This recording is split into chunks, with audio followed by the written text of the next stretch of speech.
안녕하십니까. 2023년 4월 14일 DNQA 오픈 세미나 컨트라스티브 세마이 슈퍼바이즈드 러닝 시작하겠습니다. 저는 고려대학교 산업경영공학과 DNQA 연구실에서 김성범 교수님 지도하에 박사과정을 진행 중인 임세진입니다. 관심 분야는 시리얼 데이터 분석과 셀프, 세마이 슈퍼바이즈드 러닝입니다. 세미나 내용 중 질문사항이 있으면 아래 메일로 연락 부탁드립니다. 이번 세미나는 우선 필요한 배경 지식을 간단하게 알아본 뒤 컨트라스티브 세마이 슈퍼바이즈드 러닝을 주제로 하는 최신 연구 동향을 살펴보도록 하겠습니다. 먼저 세마이 슈퍼바이즈드 러닝, 준지도 학습은 얼레이블드 데이터를 활용해서 모델의 일반화 성능을 향상시키는 방법론입니다.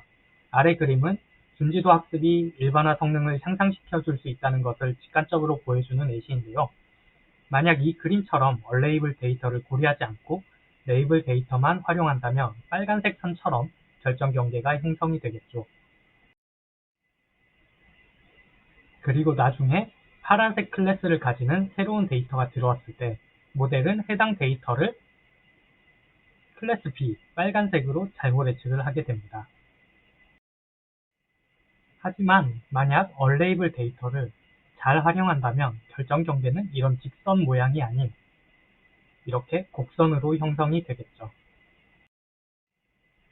그리고 다시 새로운 데이터가 들어왔을 때 이번에는 클래스 A, 파란색으로 제대로 예측을 할 수 있게 됩니다. 이렇게 일반화 성능을 향상시키는 것을 목적으로 얼레이블 데이터를 활용하는 것을 준지도 학습이라고 합니다.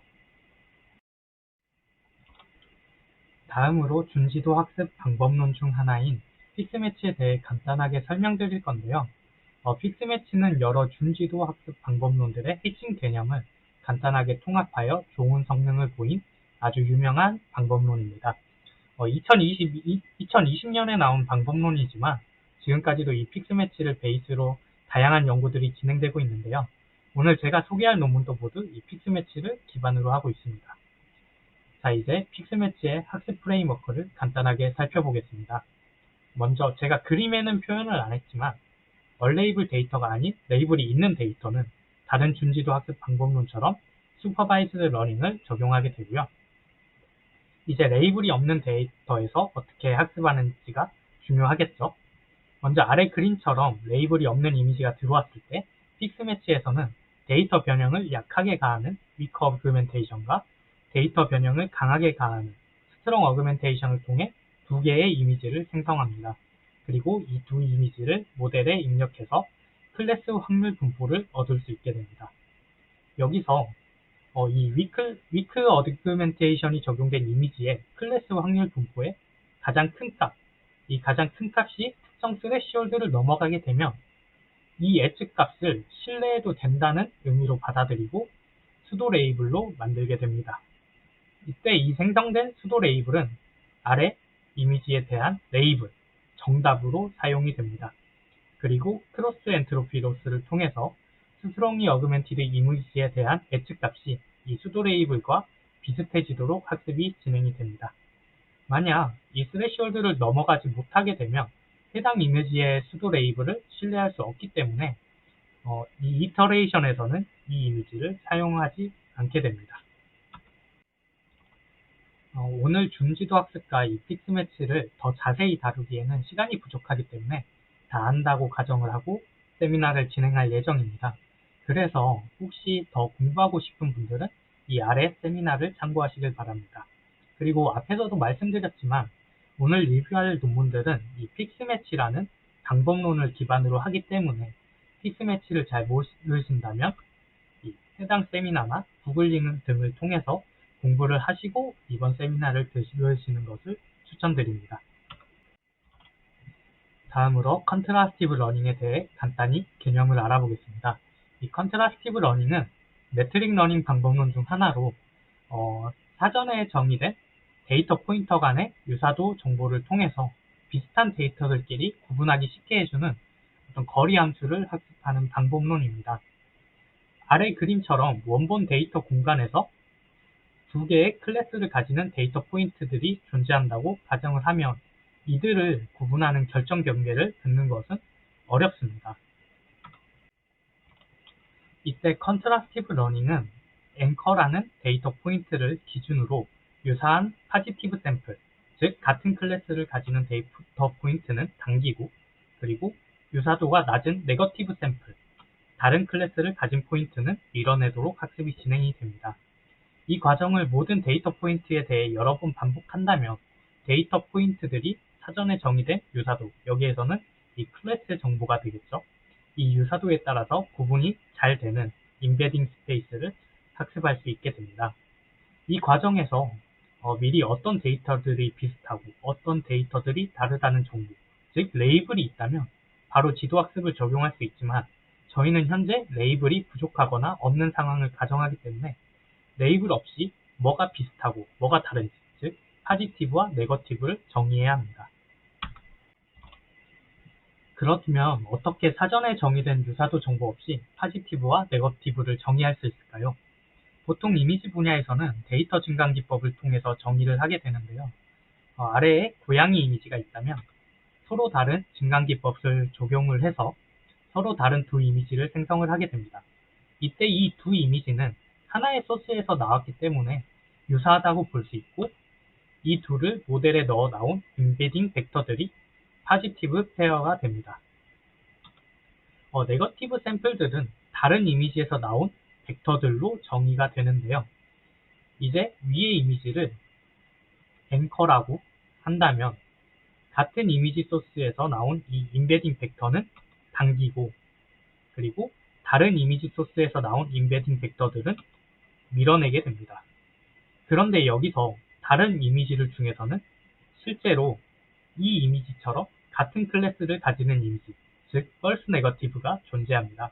이 false negative는 당연히 학습에 악영향을 주지만 선별하는 작업은 레이블이 없어서 매우 어렵기 때문에 그냥 이 네거티브 이그젠플 이미지 개수를 엄청 늘려서 영향력을 줄이는 방법으로 문제를 완화합니다. 이렇게 언레이블 데이터를 활용해서 컨트라스티브 러닝을 적용하는 것을 일반적으로 셀프 슈퍼바이즈드 컨트라스티브 러닝이라고 합니다. 그리고 여기서 네거티브 이그젠플들을 모멘텀 메모리 큐라는 곳에서 가져오는 것이 모코라는 방법론이고, 배치 사이즈에서 가져오는 것이 싱클리어라는 방법론입니다. 그리고 이 싱클리어에서 배치 사이즈가 작을 때 성능이 저하되는 것도 이 false negative의 영향력이 커지기 때문이라고 볼 수 있겠죠. 이렇게 정의된 파지티브 페어와 네거티브 이그젠플들을 통해서 각 이미지에 대한 임베딩 벡터가 학습이 되는데요. 컨트라스티브 러닝을 통해 학습을 하면 각 이미지가 반지름이 1인 초구체 위로 임베딩 된다고 알려져 있습니다. 이 임베딩 공간이 한정되어 있기 때문에 학습이 계속 진행이 될수록 각 이미지 자체에 대한 유사도에 따라서 적절한 임베딩 공간을 학습을 하게 됩니다.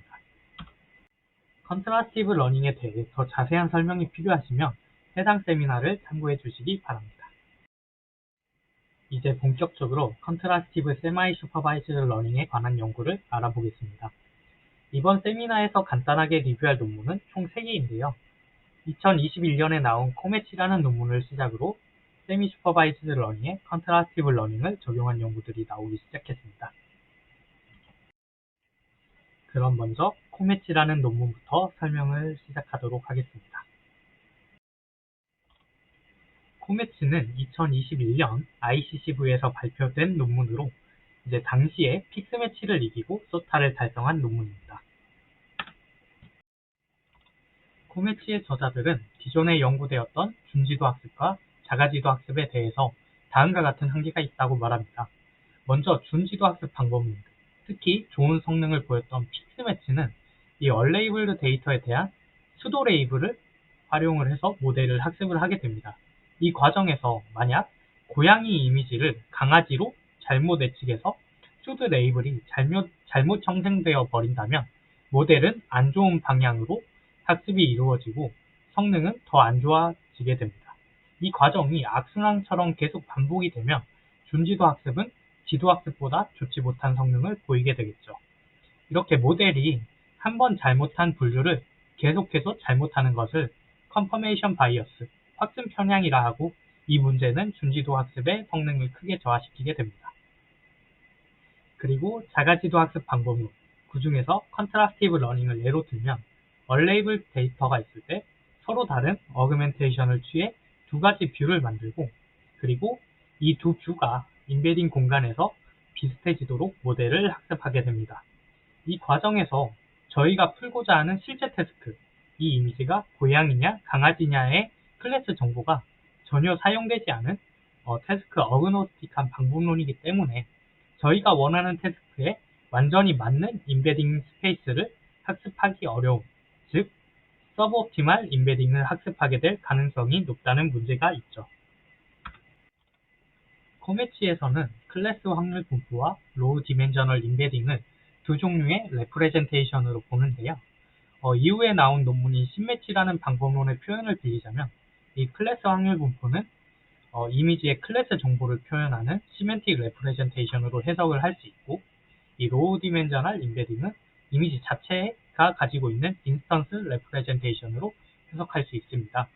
이때 이 둘이 서로 도움을 주면서 학습을 한다면 앞에서 언급한 확증 편향 문제와 태스크 스페시픽한 인베딩 스페이스를 학습하지 못한다는 문제를 해결을 하면서 더 좋은 레프레젠테이션을 학습을 할 수 있을 것이라고 주장을 하고 있습니다.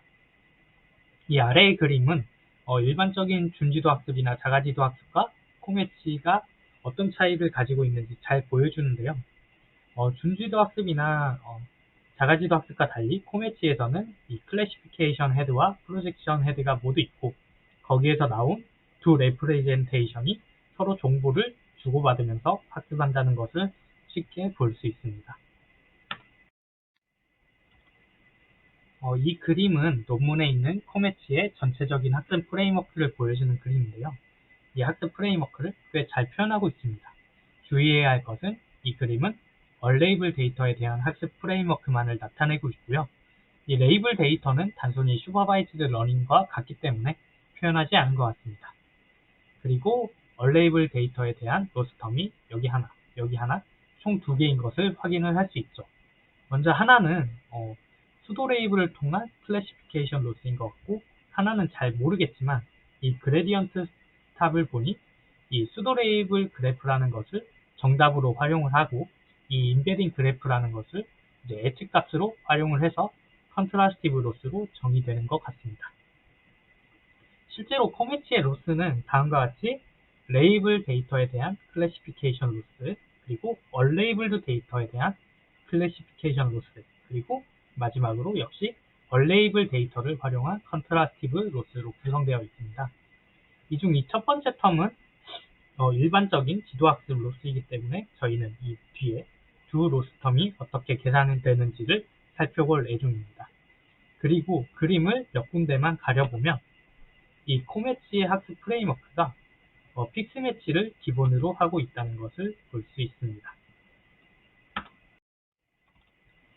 코매치는 픽스매치 학습 프레임워크에서 두 가지 모듈을 추가했는데요. 먼저 이 로우 디멘셔널 인베딩 벡터의 정보를 담고 있는 이 메모리 뱅크라는 것을 통해 수도 레이블을 조정하는 모듈, 다시 말해서 인베딩 벡터의 정보를 이 수도 레이블에 반영해 더욱 정확한 수도 레이블링을 하는 모듈이 있고, 두 번째로는 이 수도 레이블 그래프를 통해 인베딩 그래프를 학습하는 모듈, 즉 이 로우 디멘셔널 인베딩 벡터를 학습을 할 때 수도 레이블 정보를 통해 좀 더 클래시피케이션 태스크에 알맞는 인베딩 스페이스를 학습하게 하는 모듈이 있습니다. 이 두 모듈을 통해서 얼레이블 데이터에 대한 클래시피케이션 로스와 그리고 컨트라스티브 로스가 계산이 되게 됩니다. 이 두 모듈을 알아보기 전에 코매치에서는 그래프를 많이 사용하기 때문에 먼저 이 그래프로 어떻게 데이터를 표현할 수 있는지를 간단하게 알아보겠습니다. 다들 알고 계시겠지만 그래프는 노드와 엣지로 구성되어 있죠. 그리고 이 노드는 보통 어떤 객체, 인스턴스를 나타내는데 우리는 우리가 가지고 있는 이 이미지들을 노드로 생각을 할 수 있습니다. 그리고 엣지는 이미지 간의 유사도로 정의를 할 수 있는데요. 우리는 이미지를 표현할 수 있는 벡터 두 개를 가지고 있죠. 하나는 클래스 확률 분포, 그리고 나머지 하나는 인베딩 벡터. 코매치에서는 이 각 이미지를 표현하는 벡터의 내적을 통해서 유사도를 계산하고 그거를 엣지로 활용을 하게 됩니다. 그리고 이 그래프를 행렬로 표현한 인접행렬 W를 실제 연산에서 활용을 하게 되죠. 이제 각 이미지에 대한 클래스 확률 분포가 Q1은 0.9, 0.0, 0.1 그리고 두 번째 이미지는 0.8, 0.1, 0.2 이런 식으로 나왔다 가정을 하고 이 수도레이블 인접행렬을 채워보겠습니다. 먼저 대각성분 W11부터 W55는 자기 자신이기 때문에 모두 1로 채워지겠죠. 그리고 이미지 1과 이미지 2의 유사도는 이 두 Q1과 Q2의 대적값인 0.73이 되겠네요. 이런 식으로 모든 이미지별로 내적을 하게 되면 다음과 같이 인접행렬을 채울 수 있게 됩니다. 그리고 이 아랫부분은 행렬이 시메트릭하게 형성되기 때문에 굳이 일일이 구하지 않아도 되겠죠. 이런 식으로 각 이미지를 노드, 그리고 이미지 간 유사도를 엣지로 하여 데이트를 그래프 형태로 표현할 수 있게 됩니다. 다시 돌아와서 코메치의 메모리 스무스드 수도 레이블링 모듈을 살펴보겠습니다. 이 모듈의 목적을 다시 말씀드리자면 위크 어그멘테이션이 적용된 이미지 UW에 대한 수도 레이블의 확증 편향 문제를 줄이기 위해서 이 인베딩 벡터의 유사도를 반영하는 것입니다. 예를 들어 다음과 같이 위클리 어그멘티드 이미지에 대한 수도 레이블 PW와 인베딩 벡터 GW가 있고 메모리 뱅크에는 과거 K개, 여기에서는 4개가 되겠죠. 4개의 위클리 어그멘티드 이미지에 대한 수도 레이블 P와 G가 각각 있다고 해봅시다. 여기에서 이 메모리 뱅크는 레이블 데이터든 얼레이블 데이터든 상관없이 계산되는 순서대로 이 P와 G 정보가 쌓이는 Q라고 생각을 하시면 됩니다. 이제 현재 이미지 UW와 그리고 메모리 뱅크에 들어가 있는 이미지들에 대한 유사도를 구하게 되는데요. 인베딩 유사도를 구하게 되겠죠. 이거를 그래프로 표현을 하면 다음과 같이 표현이 되게 됩니다. 이때 인베딩 벡터의 유사도는 GW와 GM의 내적을 통해서 이제 계산이 되게 됩니다. 그리고 이 유사도만큼 메모리 뱅크에 있는 이 수도 레이블 정보를 반영하게 되는데요. 그 전에 유사도의 합이 1이 되도록 소프트맥스를 취해서 AK라는 값으로 치환을 하게 됩니다. 그러면 그래프의 엣지가 이렇게 AK로 바뀌게 되겠죠. 이제 이 값들을 통해서 가중평균을 취해주는데요. 현재 이미지 UW의 확률 분포 PW와 그리고 메모리 뱅크 이미지들의 클래스 확률 분포 PK를 유사도 AK만큼 가중평균한 값을 더해서 이제 최종 수도 레이블 QW를 얻게 됩니다. 여기에서 이 알파는 자기 자신의 클래스 확률 분포와 자신과 유사한 이미지들의 클래스의 확률 분포를 어느 비율로 반영을 할 것인가에 대한 하이퍼 파라미터입니다. 이러한 방법을 통해서 만약에 모델이 이렇게 잘못 수도 레이블을 만들더라도 이제 자기 자신과 메모리 뱅크에 있는 자기 자신과 유사한 이미지들의 수도 레이블 정보를 통해서 이제 수도 레이블을 다시 재조정함으로써 확증 편향 문제를 완화하겠다는 것이 메모리 스무스드 수도 레이블입니다. 이 과정을 배치 단위 행렬 연산으로 표현하면 더 쉽게 이해할 수 있는데요. 먼저 얼레이블 데이터에서 위크 어그멘테이션을 거쳐 나온 클래스 확률 분포 행렬 PU와 그리고 인베딩 벡터 행렬 GU를 얻게 되겠죠. 이때 한 배치당 얼레이블 데이터의 개수, 즉 얼레이블 이미지의 개수가 B라고 하면은 이 PU는 B by C인 행렬이 되고 GU는 B by H인 행렬이 됩니다. 여기에서 C는 클래스의 개수이고 이 H는 인베딩 벡터의 히든 디멘전이 되게 됩니다. 그리고 메모리 뱅크에는 과거 K개의 데이터에 대한 정보가 들어있기 때문에 K by C의 크기를 가지는 PM과 그리고 K by H의 크기를 가지는 GM 행렬 두 개가 존재하겠죠. 여기서 먼저 이 얼레이블 이미지와 메모리 뱅크에 있는 이미지에 대한 인베딩 벡터들, 이 G에 대한 내적, 유사도를 구하기 위해서 이 GM을 트랜스포즈에서 GU와 행렬 곱을 하게 됩니다. 그러면은 B by K의 크기의 행렬이 만들어지는데 이것이 얼레이블 이미지와 메모리 뱅크 이미지의 유사도 행렬, 인접 행렬이 되게 됩니다. 여기에서 각 로우별로 소프트맥스를 취하게 되면 앞에서 계산한 웨이트 행렬 AK가 얻어지게 됩니다. 그리고 이제 이 웨이트에 맞게 이 메모리 뱅크에 있는 확률 분포를 조정을 해주고 그리고 얼레이블 이미지의 확률 분포와 알파를 통해서 웨이트 썸을 해주게 된다면 최종적으로 저희가 구하고 싶었던 메모리 스무스드 수도 레이블 QU를 계산을 할 수 있게 됩니다. 다시 전체적으로 정리를 해보면 이 위클리 어그멘티드 이미지를 CNN과 클래시피케이션 헤드에 그리고 프로젝션 헤드에 차례대로 입력해서 확률 분포 PW와 인베딩 벡터 GW를 얻습니다. 그리고 이 메모리 뱅크에 있는 인베딩 벡터와 GW 간의 유사도를 구하고 이를 기반으로 수도 레이블을 조정해서 이 QW라는 수도 레이블을 얻게 됩니다. 그리고 픽스매치처럼 이 스트롱리 어그멘티드 이미지를 모델에 입력을 해서 확률 분포 PS를 구하게 됩니다. 그런 뒤에 이 QW를 타겟으로 그리고 PS를 배치값으로 하는 크로스 엔트로피 로스를 구하게 되면 이 클래시피케이션 로스인 LUCLS가 정의가 됩니다. 이것으로 포매치의 얼레이블 로스 텀 중 하나인 클래시피케이션 로스를 유도할 수 있습니다.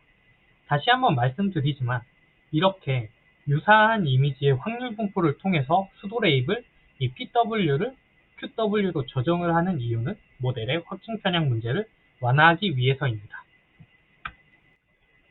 그런데 이 메모리 스무스드 수도 레이블을 저희가 원하는 대로 잘 작동시키기 위해서는 이 같은 클래스를 가지는 이미지끼리 인베딩 스페이스 상에서 가까워야 하는데요. 이 코매치의 마지막 로스텀이 그래프 베이스드 컨트라스티브 로스를 통해서 이런 좋은 인베딩 스페이스를 학습을 하게 됩니다. 자, 이제 이 마지막 로스텀이 어떻게 계산이 되고 어떤 의미를 가지는지 살펴보도록 하겠습니다. 앞에서 셀프 슈퍼바이스드 컨트라스티브 러닝을 학습하기 위해 파지티브 페어를 어떻게 정의한다고 했는지 혹시 기억이 나시나요?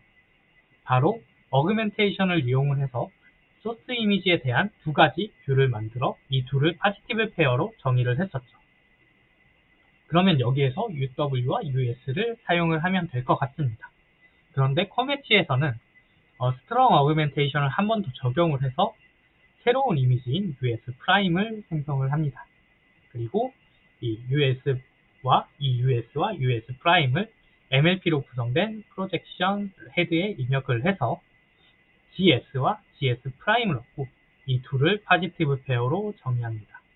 왜 굳이 이 스트롱 어그멘테이션을 적용을 해서 새로운 이미지를 생성했는지 그 이유는 논문에는 나와 있지 않지만 이제 설명을 이어가면서 같이 생각해 보도록 하겠습니다. 여기서 잠깐만 컨트라스티브 러닝을 리마인드 해보겠습니다.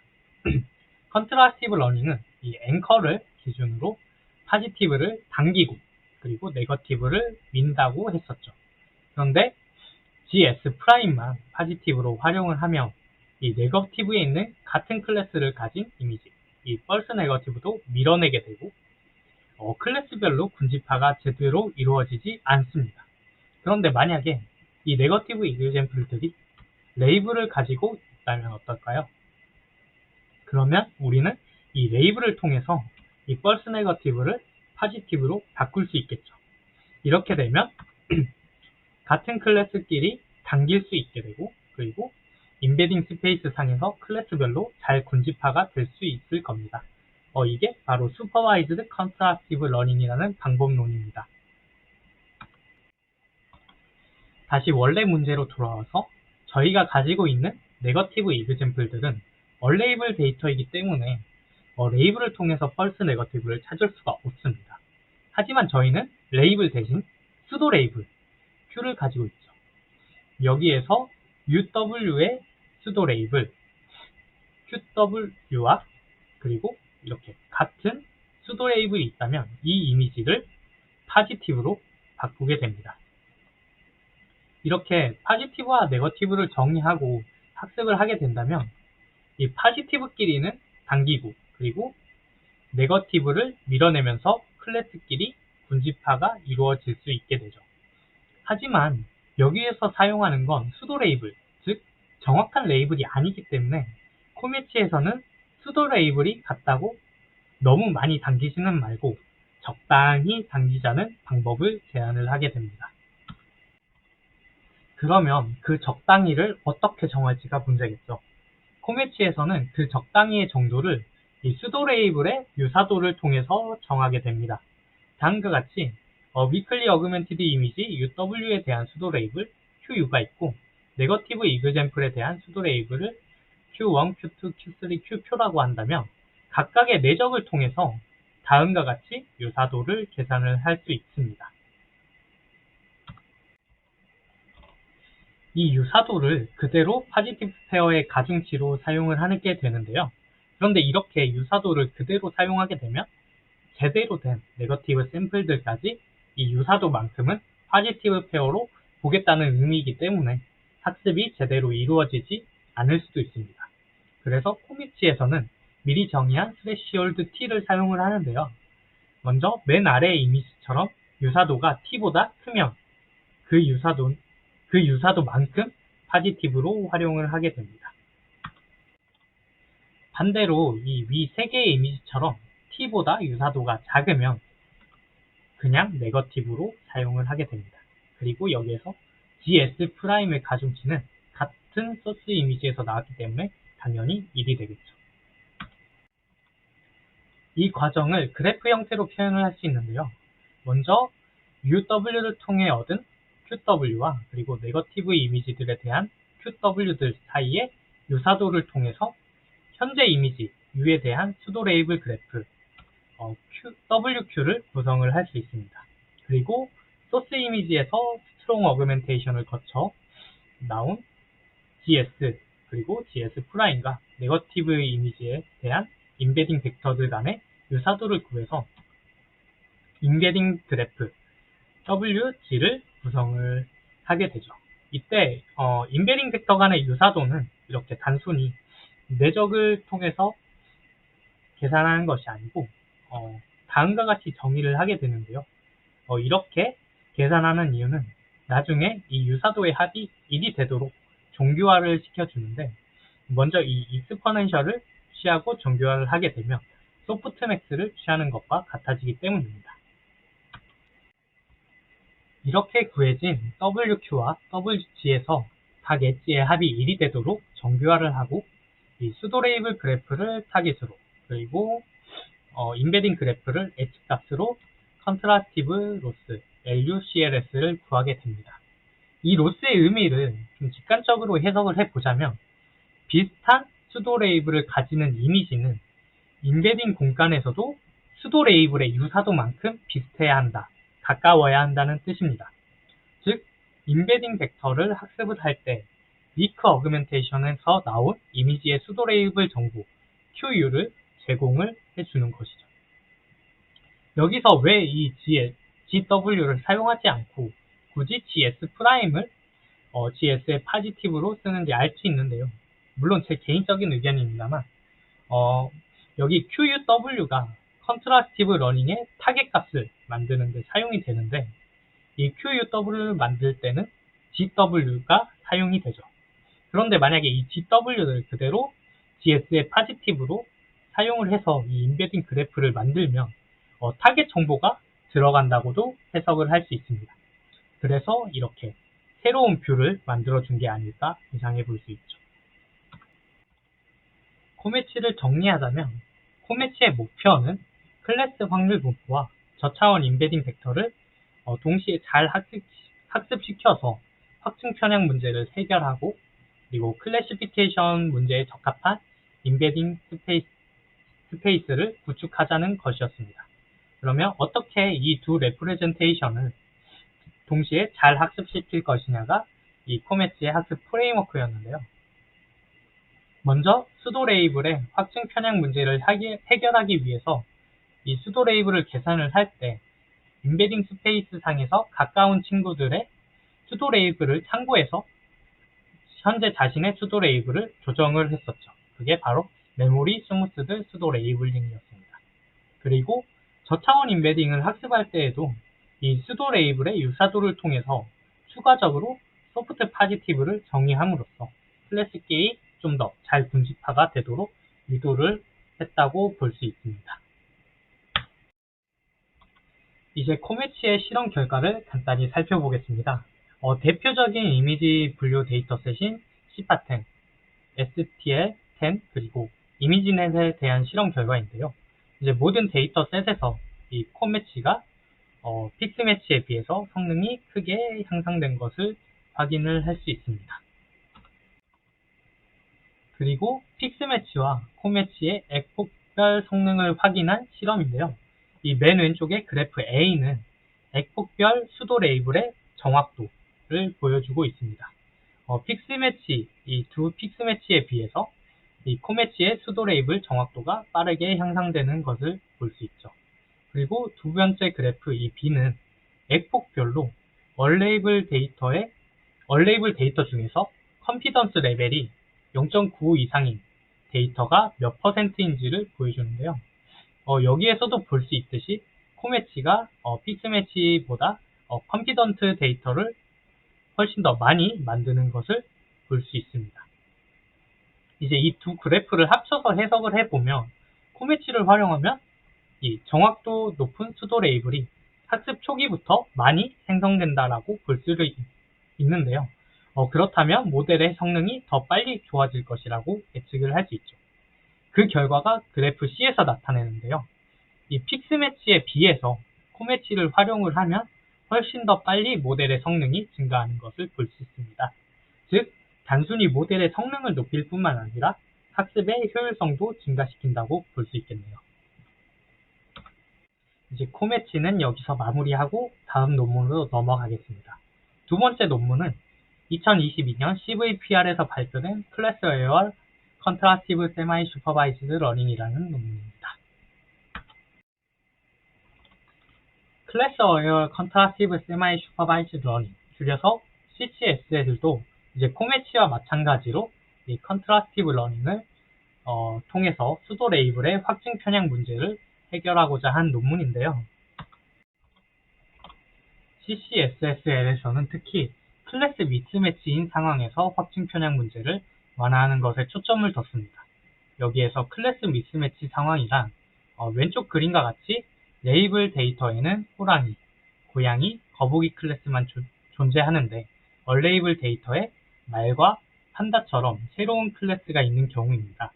이렇게 클래스가 다른 데이터들을 보통 Out of Description, OOD 데이터라고 합니다.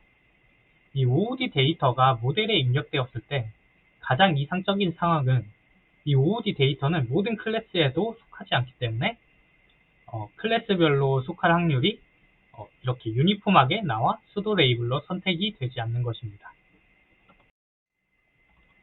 하지만 확증 편향 문제 때문에 OOD 데이터임에도 불구하고 모델은 높은 확률로 하나의 클래스로 예측을 하게 되고 결국은 모델의 성능이 하락하게 됩니다. CCSL 저자들은 오른쪽 그림처럼 이 ID 데이터와 OOD 데이터를 잘 구분하는 임베딩 스페이스를 학습을 한다면 OOD 데이터로 인한 확증 편향 문제를 완화할 수 있을 것이라고 가정을 했습니다. 그리고 이런 임베딩 스페이스를 구축할 수 있는 방법론을 제안을 하게 됩니다. 이 그림이 논문에서 제공하는 CCSSL의 전체적인 학습 프레임워크 그림인데요. 가장 먼저 눈에 띄는 것은 이 얼레이블 데이터에 OOD 데이터가 존재한다는 겁니다. 그리고 여기에서도 코매치처럼 위클리 어그멘티드 이미지 한 장과 스트롱 어그멘티드 이미지 두 장을 만드는 것도 볼 수 있습니다. 그리고 크게 세미 슈퍼바이즈드 모듈과 클래스 어웨어 컨트라스티브 모듈이 있습니다. 여기에서 이 세미 슈퍼바이즈드 모듈은 픽스매치 방법론을 말하는 것이기 때문에 여기에서는 굳이 설명을 안 하고 이 클래스 어웨어 컨트라스티브 모듈에 집중하도록 하겠습니다. 예시를 통해 클래스 어웨어 컨트라스티브 모듈이 어떻게 작동되는지 알아보도록 하겠습니다. 다음과 같이 얼레이블 데이터 4개가 하나의 배치에 있다고 가정해 봅시다.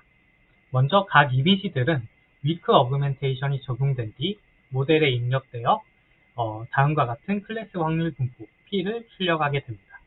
그리고 각 이미지의 확률이 다음과 같이 나왔다고 가정을 해보겠습니다.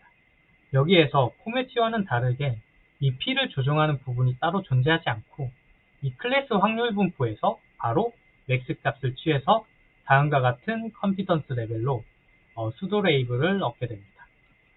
이때 이 확률 값으로 표현된 컨피던스 레벨을 QI, 그리고 빨간색과 녹색으로 표현된 수도 레이블을 QI 햇이라고 정의하겠습니다. 이 수도 레이블 QI 햇은 픽스 매치 로스를 계산할 때도 사용이 되지만 컨트라스티브 러닝을 위한 타겟 매트릭스를 만드는 데에도 활용이 되는데요. 이 타겟 매트릭스의 역할을 다시 생각을 해보면요. 각 스트롱 어그멘테이션 이미지들이 인베딩 스페이스에서 얼마나 유사해야 하냐에 대한 정답지입니다. 그래서 같은 소스에서 나온 이미지거나 아니면 같은 클래스를 가지고 있으면 유사도가 1, 즉 파지티브로 정의되어야 하고 다른 클래스를 가지면 네거티브로 정의되어야 하죠. 그런데 우리는 클래스 정보가 없는 얼레이블 데이터이기 때문에 이 수도 레이블 QI 햇을 통해서 어떤 이미지들을 파지티브로 가져올지 결정을 합니다. 자, 먼저 이 U1을 기준으로 자기 자신은 파지티브가 되어야 되겠죠. 그리고 U2랑도 이 수도 레이블이 빨간색으로 똑같기 때문에 파지티브가 되어야 합니다. 그리고 U3랑 U4에 대해서는 수도 레이블이 다르기 때문에 그냥 네거티브로 두죠. U2도 자기 자신과 U1이 빨간색으로 같은 수도 레이블이 됩니다. 그럼 여기랑 여기가 파지티브가 되겠죠. 이렇게 U3와 U4에 대해서도 채우면 이제 스트롱리 어그멘티드 이미지들에 대한 타겟 매트릭스가 완성이 됩니다. 이렇게 만들어진 매트릭스는 US와 US 간의 파지티브를 정의한 매트릭스가 됩니다. 그런데 CCSSL에서는 커매치처럼 스트롱리 어그멘티드 이미지를 US와 US 프라임으로 두 개씩 생성을 했었죠. 그래서 이 US 프라임에 대한 파지티브도 정의해줘야 하는데 사실 US와 US 프라임의 수도 레이블은 얘들로 결국 똑같죠. 그래서 똑같은 타겟 매트릭스가 나오게 됩니다. 그리고 US와 US 프라임, US 프라임과 US 간의 파지티브도 마찬가지로 똑같이 나오게 됩니다. 이제 이걸 다 합치면 다음과 같은 타겟 매트릭스를 얻을 수 있습니다. 이때 수도 레이블을 통해서 같은 클래스를 파지티브로 정의했기 때문에 이 행렬을 슈퍼바이즈드 컨트라스티브 매트릭스라고 부릅니다. 이 매트릭스의 각 엘레멘트가 결정되는 과정을 수식으로 표현하면 다음과 같은데요. 먼저 첫 번째 조건은 자기 자신이거나 혹은 같은 소스에서 나왔을 때는 파지티브로 정의해라. 그리고 두 번째 조건은 두 이미지가 똑같은 수도 레이블을 가지고 있을 때 파지티브로 정의를 하라는 의미입니다. 그리고 나머지 경우에는 네거티브로 정의를 하게 되죠. 그런데 여기에서 이 U4는 개도 아니고 고양이도 아닌 OD 이미지입니다. 그런데 이 P4를 보면은 이렇게 개로 잘못 예측되어서 잘못된 수도 레이블이 생성된 것을 볼 수 있습니다.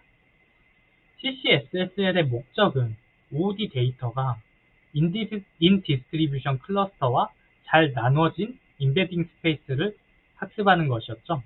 그래서 이 OOD 데이터가 파지티브로 정의되는 것을 막기 위해서 이 TFC라는 스레시홀드를 도입을 하게 됩니다. 그리고 이미지의 컨피던스 레벨, 이 QI가 이 TFC보다 작으면 파지티브로 사용하지 않게 만들죠. 보통 이 아웃 오브 디스트리뷰션 데이터의 컨피던스 레벨이 인 디스트리뷰션 데이터의 컨피던스 레벨보다 더 낮다는 것을 활용한 방법입니다. 논문에서는 이 T푸시를 0.8로 설정을 했는데요.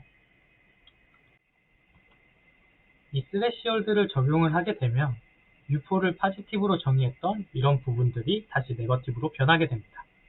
그리고 이렇게 T푸시로 조정을 해준 매트릭스를 클래스 어웨어 컨트라스티브 매트릭스라고 하고, 수식도 이 파란 부분처럼 i와 j의 컨피던스 레벨 qi, qj가 모두 이 T푸시를 넘어야 한다는 조건이 추가된 것을 볼 수 있습니다. 여기에 추가해서 CCSS의 저자들은 OOD 데이터의 컨피던스 레벨이 이 T푸시를 넘었을 때의 상황에서도 최대한 OOD 데이터의 영향을 줄이려고 노력을 했는데요.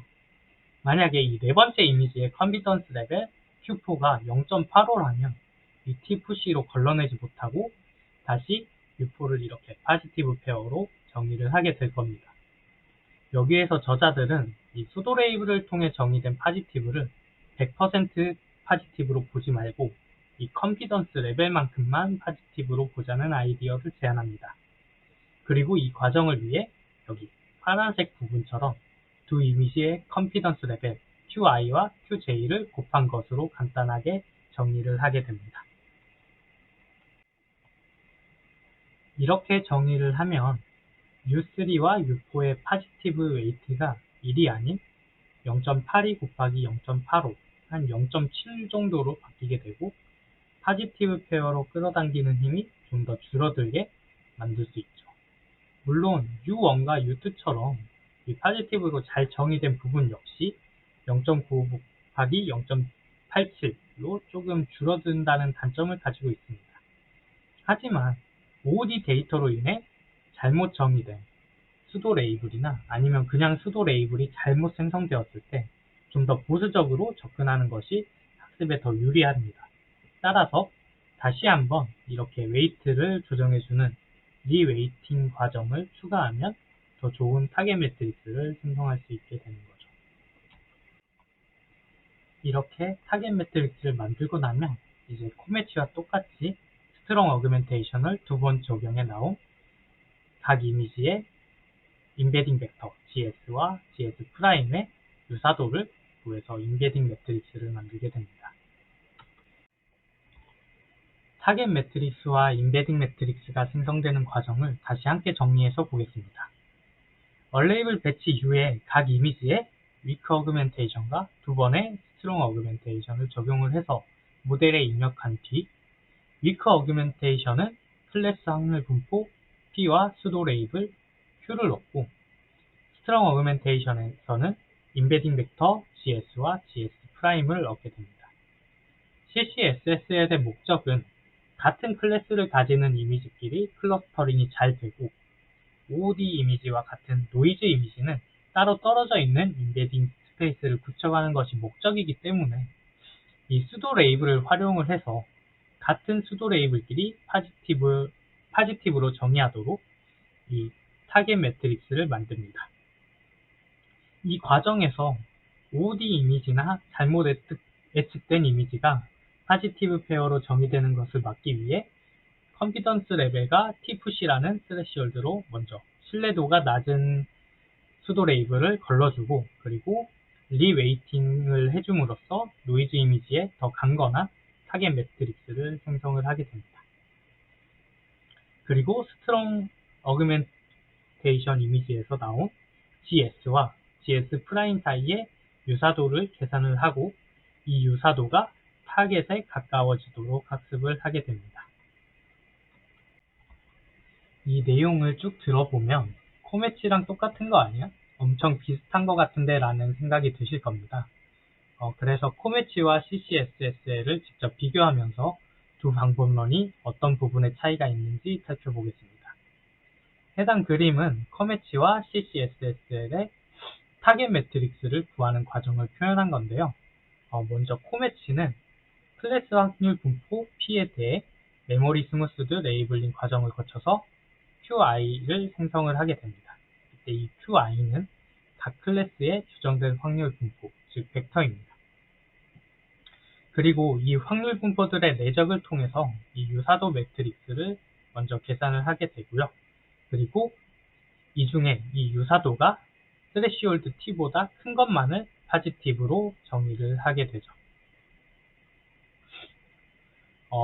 이제 CCSSL을 보겠습니다. CCSSL은 이 수도 레이블을 통해 먼저 같은 클래스인 것을 모두 파지티브로 정의를 합니다. 그리고 각 이미지의 컨피던스 레벨이 스레시홀드 t푸시보다 작다면 파지티브로 정의했던 걸 네거티브로 바꿔줍니다. 그리고 마지막으로 컨피던스 레벨의 곱을 통해서 파지티브에 대한 리웨이팅을 진행을 하게 됩니다. 어떻게 차이가 좀 있는 것 같나요? CCSSL의 저자들은 코메치와의 차이를 이 수도 레이블이 같은 것을 파지티브로 정의하는 클래스 어웨어 클러스터링 부분이라고 말을 하고 있습니다. 그런데 사실 저는 이 두 방법이 순서만 다를 뿐 매우 비슷하다고 생각을 하는데요. 코메치의 경우에는 먼저 이 웨이트를 모두 계산을 하고 그리고 그 중에서 웨이트가 높은 것만 파지티브로 정의를 하겠다라는 바텀업 방식이라면 CCSSL은 우선 수도 레이블이 같은 것을 모두 파지티브로 정의를 하고 어떤 특정 조건이 만족하지 않는다면 그거를 다시 네거티브로 바꾸는 탑다운 방식으로 순서만 다를 뿐 같은 과정을 거치고 있다고 생각을 하고 있습니다. 그리고 이 파지티브의 웨이트를 조정하는 방법도 유사한데요. 코메치는 클래스 확률 분포 간 내적 값을 사용을 하고 이 CCSSL은 컨피던스 레벨을 사용을 하죠. 하지만 결국 클래스 확률 분포의 최대값이 컨피던스 레벨이기 때문에 두 값이 상당히 유사하게 나온다라고 생각을 하고 있습니다. 물론 이거는 제 개인적인 의견일 뿐이고 제가 보지 못한 중요한 차이가 있을 수도 있습니다. 이제 실험 결과를 간단히 살펴보겠습니다. CCSSL은 크게 인디스트리뷰션 데이터셋과 아웃 오브 디스트리뷰션 데이터셋에 대한 실험을 나눠서 진행을 했는데요. 먼저 인디스트리뷰션 데이터셋은 시파100 그리고 시파10, STL10 데이터셋에 대해 실험을 진행을 했습니다. 보시면 시파100과 그리고 STL10에서 CCSSL이 우수한 성능을 보이지만 시파10에서는 좀 더 낮은 성능을 보이는 것을 볼 수 있습니다. 저자들은 이러한 이유로 간단한 데이터셋인 시파10보다 더 복잡한 시파100 아니면 STL10과 같은 데이터셋이 노이지한 데이터가 있을 확률이 크기 때문에 CCSSL의 효과가 극대화되었다고 주장을 하고 있습니다. 아쉽게도 이미지넷에 대한 실험은 존재하지 않았습니다. 그리고 다음은 아웃 오브 디스트리뷰션 데이터셋인 세미아이넷이라는 데이터셋을 통해 진행한 실험인데요. 이 CCSSL을 여러 수도 레이블 기반 방법론에 추가했더니 모두 성능이 향상된 것을 볼 수 있습니다.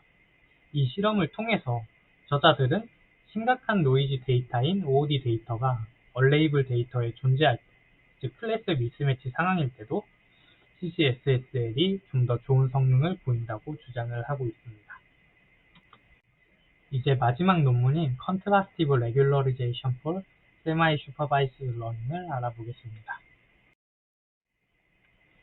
Contrastive Regularization for Semi-Supervised Learning CR은 CCSSL과 같이 2022 CVPR에서 발표된 논문으로 앞에 두 논문과는 다르게 이 컨트라스티브 러닝을 활용을 해서 레이블 프로퍼게이션 속도를 높여서 적은 학습 이터레이션만으로도 좋은 성능을 낼 수 있게 한 방법론입니다. 포스텍과 카카오 브레인에서 쓴 논문이네요. 먼저 연구 배경부터 설명을 드리겠습니다. 일반적으로 준지도 학습은 레이블 데이터를 기반으로 그 주변에 있는 얼레이블 데이터에 레이블 정보를 전파시키는 레이블 프로퍼게이션을 통해서 학습이 이루어지게 됩니다. 그리고 이 레이블 정보를 받은 얼레이블 데이터를 기준으로 또다시 레이블 프로퍼게이션이 진행이 되면서 레이블 정보가 퍼져나가는 것이죠. 하지만 픽스매치와 같은 방법론들은 수도 레이블의 신뢰도를 높이기 위해서 높은 스레시홀드를 활용하게 됩니다. 그리고 이 높은 스레시홀드는 레이블 프로퍼게이션 속도를 매우 느리게 만들죠. 실제로 데이터가 5만 장밖에 안 되는 C-10을 픽스매치로 학습시키려면 100만 번의 이터레이션이 필요합니다. 그래서 CR의 저자들은 디시전 바운더리 근처에 컨피던스 레벨이 낮은 데이터를 컨피던스 레벨이 높은 데이터 쪽으로 당겨주면 좀 더 빠르게 레이블 프로퍼게이션이 가능할 것이라고 가설을 세웁니다. 이걸 시각적으로 표현을 하면 아래와 같이 언레이블 데이터 6개가 있고 이 결정 경계를 기준으로 각각 파란색과 빨간색 수도 레이블을 얻었다고 해봅시다. 그리고 컨피던스 레벨은 결정 경계 근처에 있을수록 낮아지겠죠. 만약 이 수도 레이블을 통해 픽스매치를 학습한다면 컨피던스 레벨이 낮은 이 4개의 데이터는 학습에 포함되지 않을 것입니다. 그런데 이런 데이터들을 컨피던스 레벨이 높은 데이터 쪽으로 당길 수만 있다면 더 빠르게 학습에 참여하도록 유도할 수 있겠죠. 이렇게 특정 데이터를 기준으로 같은 수도 레이블을 가지고 있는 데이터를 당기고 다른 수도 레이블을 가진 데이터를 밀어내는 학습은 컨트라스티브 러닝과 매우 잘 맞습니다. 그래서 저자들은 슈퍼바이즈드 컨트라스티브 러닝을 응용하여 컨트라스티브 레귤러리제이션이라는 교재 기법을 제안을 하게 됩니다. 그럼 컨트라스티브 레귤러리제이션이 어떻게 작동하면서 가설처럼 컨피던스 레벨이 낮은 데이터를 높은 데이터 쪽으로 당기는지 확인해 봅시다. 사실 이 컨트라스티브 레귤러리제이션은 수도 레이블이나 컨시스턴시 레귤러리제이션을 활용하는 모든 준지도 학습 방법론에 적용을 할 수 있는데요. 저는 앞에서 설명한 픽스매치에 이 컨트라스티브 레귤러리제이션을 적용했을 때를 기준으로 설명을 드리겠습니다. 먼저 다음과 같이 개와 고양이를 분류하는 문제에서 4장의 언레이블 이미지가 있다고 합시다. 그러면 이 언레이블 데이터에 위크 어그멘테이션과 스트롱 어그멘테이션을 적용을 하고 모델에 입력을 하게 됩니다. 이때 앞에서 설명한 방법들과는 다르게 이 스트롱 어그멘테이션을 그냥 일반 픽스매치처럼 한 번만 적용한다는 걸 볼 수 있네요. 그리고 위클리 어그멘티드 이미지에서 출력된 클래스 확률 분포 PWI를 통해서 수도 레이블 QWI 획과 그리고 거기에 해당하는 컨피던스 레벨 QWI를 얻을 수 있습니다. 이렇게 구해진 수도 레이블을 통해서 CCSSL과 같이 수도 레이블이 같은 이 U1과 U2 그리고 U3와 U4를 파지티브로 정의하고 이 슈퍼바이즈드 컨트라스티브 매트릭스를 만들게 됩니다. 여기에서도 살짝 차이가 있는데 이 CR에서는 셀프룹, 그러니까 자기 자신을 고려를 하지 않습니다. 그리고 매칭되어야 할 인베이딩 벡터가 4개뿐이니 8x8이 아닌 4x4 매트릭스가 되겠죠. 그런데 여기에서 컨트라스티브 레귤러리제이션의 목적을 다시 상기해 보면 컨피던스 레벨이 높은 데이터를 기준으로 이제 같은 수도 레이블을 가지는 데이터들을 당기고 다른 수도 레이블을 가진 데이터를 밀어내는 것이었죠. 다시 말해서 컨피던스가 높은 데이터만 앵커, 즉 기준이 되어야 한다는 것입니다. 예시를 통해 다시 설명드리면 이 U1이 U2를 당기고 U3가 U4를 당겨야 하지 이 U2가 U1을 당기고 U4가 U3를 당겨버리면 안 됩니다. 그래서 이 스레시홀드 타우를 기준으로 언컨피던트 이미지에 대한 로우를 마스킹 처리하게 됩니다. 여기에서 이 스레시홀드 타우는 따로 정의하는 것이 아니고 그냥 픽스매치에서 컨피던트 데이터를 얻게 하는 그 스레시홀드를 그대로 사용을 하게 되는 것이죠. 그래서 이렇게 최종 타겟 매트릭스가 만들어지게 됩니다. 타겟 매트릭스가 만들어지면 이제 스트롱 어규멘테이션을 통해 나온 인베딩 벡터 CI 간의 내적을 통해서 역시 인베딩 매트릭스를 만들게 됩니다. 이 인베딩 매트릭스에서도 역시 마스킹 처리를 해서 언컨피던트 데이터가 기준이 되는 것을 막아주고 이 두 매트릭스 간의 크로스 엔트로피를 계산하게 되면 컨트라스티브 레귤러리제이션 로스를 얻을 수 있게 됩니다. 앞에서 설명한 CCSSL보다 좀 더 단순하면서 이제 가장 큰 차이는 컨피던스 레벨이 높은 데이터만을 앵커로 고려하기 위해 이 마스킹을 씌웠다는 것이라고 볼 수 있겠네요. 이제 CR 방법론의 실험 결과를 간단히 살펴보겠습니다.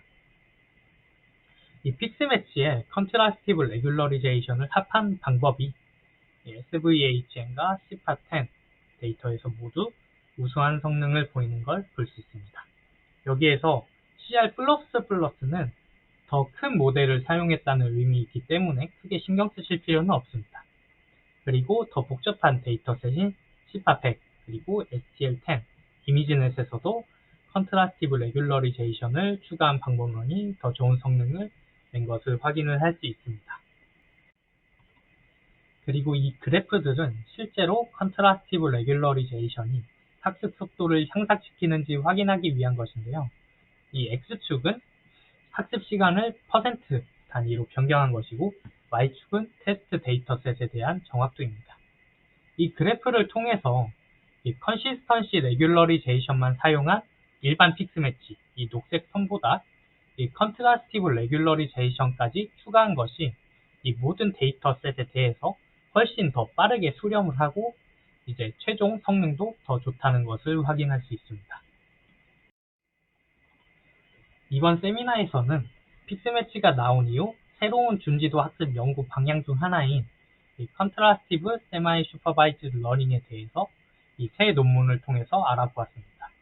컨트라스티브 러닝을 같이 활용하는 목적은 수도 레이블의 정확도를 높이고 학습 초반에 더 많은 컨피던트 레이블을 확보해서 학습 속도를 향상시키는 것이었죠.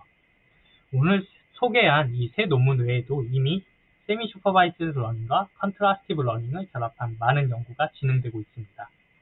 그리고 보통 픽스매치보다 훨씬 좋은 성능을 보여주고 있죠. 만약 준지도 학습을 적용해야 하는 상황이 온다면 픽스매치만 사용하지 말고 코매치 같이 컨트라스티브 러닝이 결합된 방법론을 사용해 보는 것도 추천을 드립니다. 이것으로 오늘 세미나를 마치겠습니다. 지금까지 경청해 주셔서 감사합니다.